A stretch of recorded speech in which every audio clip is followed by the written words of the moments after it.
आज मैं श्रीमद् भागवत महापुराण की प्रथम खंड के अष्टम स्कंद के अथाष्टादशोऽध्याय 18वां अध्याय। वामन भगवान का प्रकट होकर राजा बलि की यज्ञशाला में पधारना हिंदी में का के रूप में आरंभ कर रहा हूँ। बड़ी सुंदर कथा है, बड़ी एकाग्र होकर के सुनने की चीज है, बड़ी पुण्यदायक है। आज प्रभु की ये कथा माघ मास में मैं ये कथा आरंभ किया हूँ। अखंड मंडलाकारं व्याप्तं येन चराचरं तत्पदं दर्शितं येन तस्मै श्री गुरुवे नमः। कृष्णाय वासुदेवाय हरे परमात्मने प्रणतकृष्णाय गोविन्दाय नमो नमः। त्वं वैष्णवी शक्तिरनन्तवीर्य विश्वस्य बीजं परमासि माया सम्मोहितं देवि समस्तमेतत् किं वै प्रसन्ना भुवि मोहितु। एकदन्ताय विद्महे वक्रतुण्डाय धीमहि तन्नो दन्ती प्रचोदयात्। इससे पूर्व मैंने माता अदिति के संतानों का वर्णन किया जो इंद्र आदि हैं, देवगण हैं, जिन्हें बलि ने खदेड़ दिया है। महर्षि कश्यप जी के आगमन के बाद अपने पति से सारी बात बतलाई और उनसे इंद्र को राज दिलाने का उपाय कुछ हो वैसा पूछा। और उसके बाद पयोव्रत का वर्णन मैंने किया। उसके बाद वह उस व्रत को आरंभ की और आखिरकार भगवान स्वयं प्रकट हुए, अदिति को संतावना दिया। यह भी कहा कि अभी तो संभव नहीं है, लेकिन तेरा व्रत बेकार नहीं जाएगा, इसलिए मैं ही स्वयं तुम्हारे गर्भ में आऊं। और आज प्रभु गर्भ में आने वाले हैं। गर्भ में आकर के गर्भ में तो आ ही गए थे, लेकिन अब भगवान का प्रकट होने का समय आया है, जिसका वर्णन मैं हिंदी में आरंभ कर रहा हूँ। कोई त्रुटि रह जाए तो क्षमा करेंगे।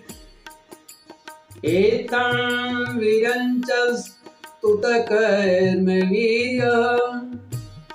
प्रादुर्बभूवामृतभूरिदित्यां चतुर्भुजशङ्खगदाब्जचक्रः विसङ्गवासा नलिनायते क्षणं। सुखदेव जी कहते हैं कि हे परीक्षित, इस प्रकार जब ब्रह्मा जी ने भगवान की शक्ति और लीला का स्तुति की, जब लीला की स्तुति की, तब जन्म मृत्यु रहित भगवान अदिति के सामने प्रकट। उनका वही स्वरूप था जो पहले उन्होंने दिखाया था। भगवान की 4 भुजाएं थी, उनमें वे शंख, गदा, कमल और चक्र धारण किए। कमल के समान कोमल और बड़े बड़े उनके नेत्र थे।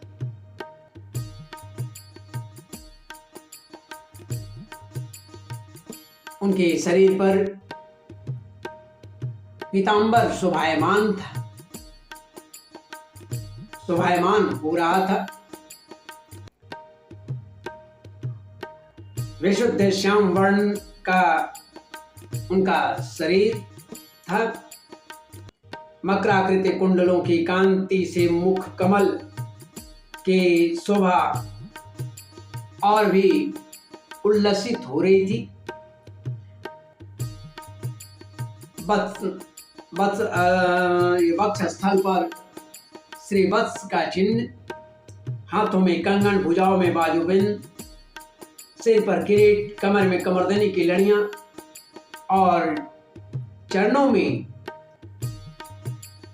नूपुर जगमगा रहे थे। नूपुर जगमगा रहे थे। बहुत सुंदर झांकी है प्रभु का, धारण करने योग्य है हृदय में। मधुव्रत व्रात विदुष्टया स्वया विराजित श्री वनमालया हरि प्रजापतिर्विष्णु तमः स्वरोचिषा विनाशयन् कंठनिविष्ट कौस्तुभम्। भगवान के गले में अपनी स्वरूप भूत वनमाला जो था उसे धारण किए हुए थे, जिसके चारों ओर झुंड के झुंड भौरे गुंजार कर रहे थे। उनके कंठ में कौस्तुभ मणि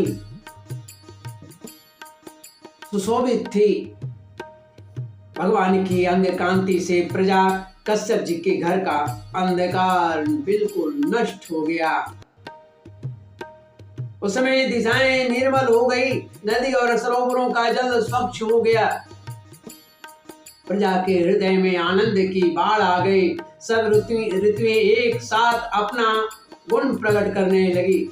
स्वर्ग लोक क्या, अंतरिक्ष क्या, पृथ्वी, देवता, द्विज, गौ, ब्राह्मण, पर्वत, इन सब के हृदय में हर्ष का संचार हो गया। बोले श्री लक्ष्मी नारायण भगवान की जय। हे परीक्षित, जिस समय भगवान ने जन्म ग्रहण किया उस समय चंद्रमा श्रवण नक्षत्र पर थे। भाद्रपद मास के शुक्ल पक्ष की श्रवण नक्षत्र वाली द्वादशी तिथि थी। उस दिन द्वादशी तिथि थी। अभिजीत मुहूर्त में भगवान का जन्म हुआ था। सभी नक्षत्र और तारे भगवान के जन्म को मंगलमय सूचित कर रहे थे।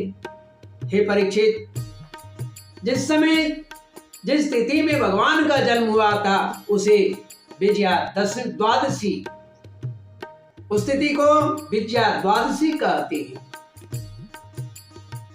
भगवान वामन ने अवतार ग्रहण किया। जन्म के समय सूर्य आकाश के मध्य भाग में स्थित थे, अर्थात दोपहर के समय भगवान का जन्म हुआ था। भगवान के अवतार के समय शंख, ढोल, मृदंग, डफ, नगाड़े आदि बाजे बजने लगे। इस तरह के बाजों और तुरहियों की तुमुल ध्वनि होने लगी।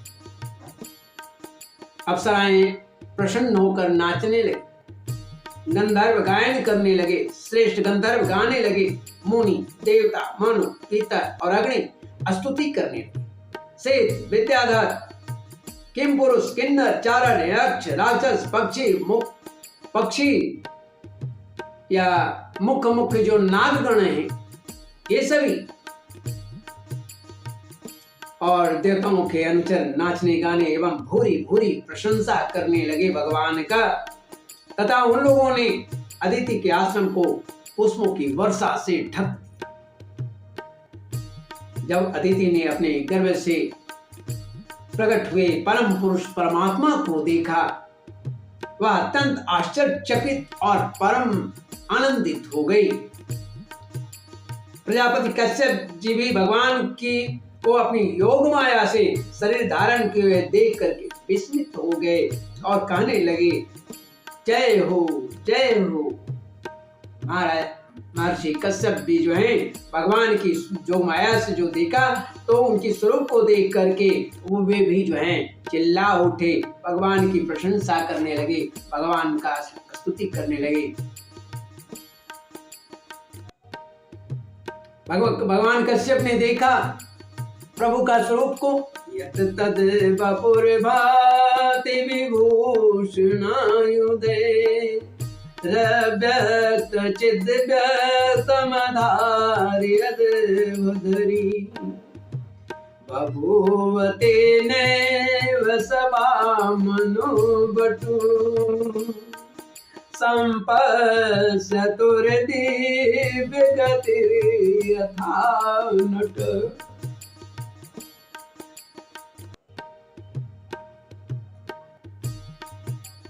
अति सुंदर झांकी है प्रभु का।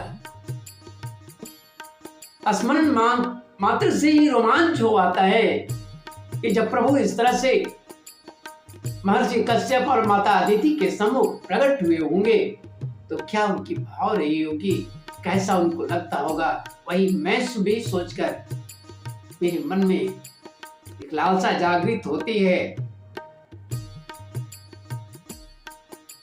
शरीर में रोमांच हो रहा है, हो जाता है। हे परीक्षित, भगवान स्वयं अव्यक्त एवं चित्त स्वरूप है।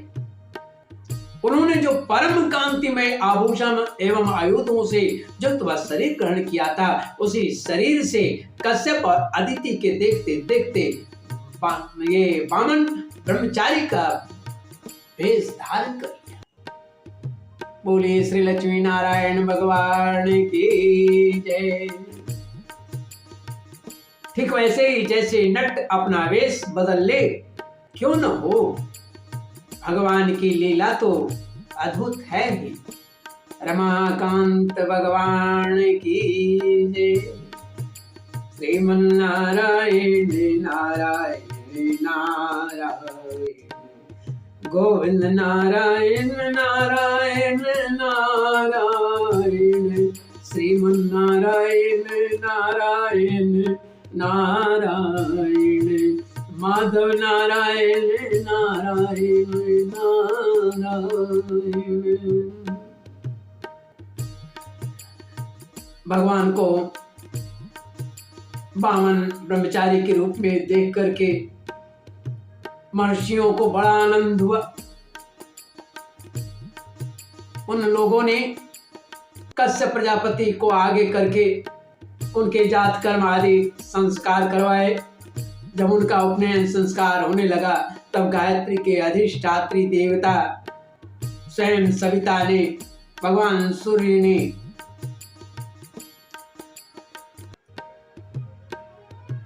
उन्हें गायत्री का उपदेश किया। देवगुरु बृहस्पति जी ने यज्ञोपवीत और कश्यप ने मेखला दी।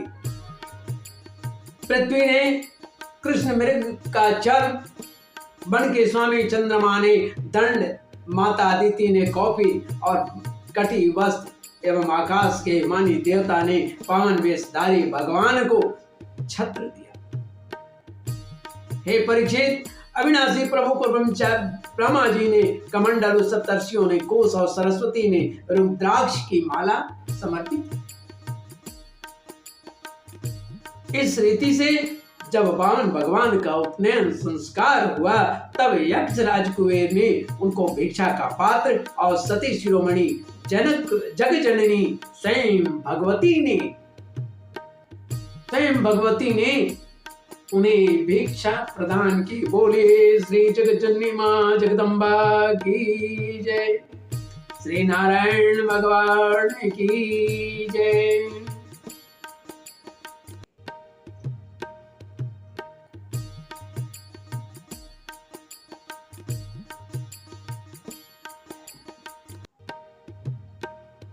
इस प्रकार जब सब लोगों ने बटु वेशधारी भगवान का सम्मान किया तब ब्रह्मर्षियों से भरी हुई सभा में अपने ब्रह्म तेज के कारण अत्यंत ही शोभायमान हो रहे थे, शोभायमान हुए।